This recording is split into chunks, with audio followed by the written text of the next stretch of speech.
koyamazdım. Başka birini seviyor olsan dün yine aramazdın. O gece alkollüydüm, evine yakın gaza bastım. Aramışsın, o sinirle bakamazdım.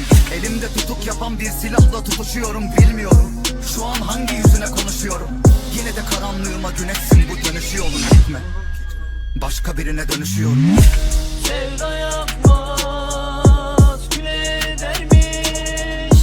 Gülle olmuş Leyli Leyli. Ben de beni tanımadım.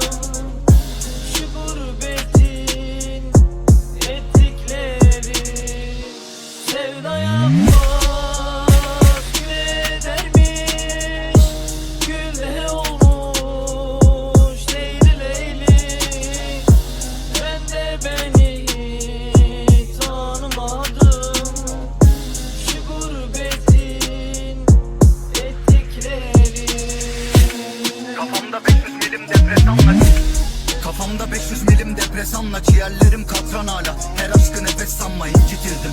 Adıma duydukların kirli bilgi, açık ol talatro. Bu acı kim getirdi? Artık hislerimi senden bile saklayamam, kim bitirdi? İçinde yanan aşkı kim yitirdi? Onlarca duymadığın şarkı yazdım, kirletildi. Sana yazdım, başka birine dinletildi. Ben olsam yerine başka birini koyamazdım. Başka birini seviyor olsan dün yine aramazdın. O gece alkollüydüm, evine yakın gaza bastım. Aramışsın, o sinirle bakamazdım. Elimde tutuk yapan bir silahla tutuşuyorum, bilmiyorum şu an hangi yüzüne konuşuyorum. Yine de karanlığıma güneşsin, bu dönüşü yolun gitme.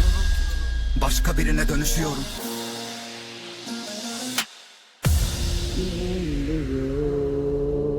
Güvendim, bir dağdan yıkıldın hepten. Bir dağdan yıkıldın hepten.